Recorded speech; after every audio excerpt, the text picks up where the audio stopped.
Lascia il campo e va via, testa bassa e pacche sulle spalle. Roberto Donadoni non è più l'allenatore del Cagliari a 2 settimane dall'inizio del campionato. L'ufficialità dell'esonero al 90° dell'amichevole tra il rossoblù e l'Arzachena. Fine partita, praticamente adesso.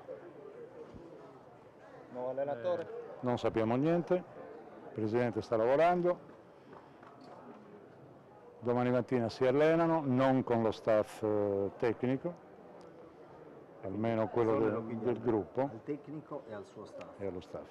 Li rinominiamo, sono in 3 o in 4? Dovrebbero essere 4, cioè preparatore atletico, allenatore dei portieri e vice. Tutto in poche ore, tutto a sorpresa. L'ingresso al Biagio Pirina tra gli applausi, ma per Donadoni era l'ultimo in rossoblù e si è visto.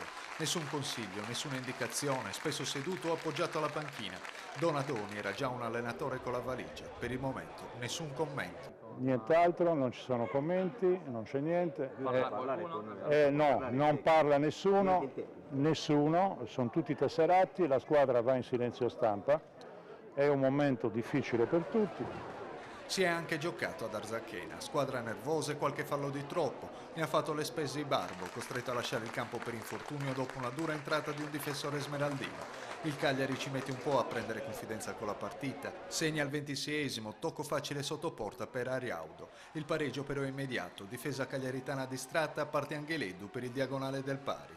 La rete del 2-1 allo scadere. Cossu cerca l'angolo perfetto, Onesti devia sul palo, Chelo la butta dentro. Nella ripresa spazio alle seconde linee, segnano la Rivedi testa, ancora in retta il giovane Chelo, punto di forza della primavera, e chiude le danze Astori. Finisce 5-1, finisce il tour in gallura del Cagliari. Addio, mister Donadoni.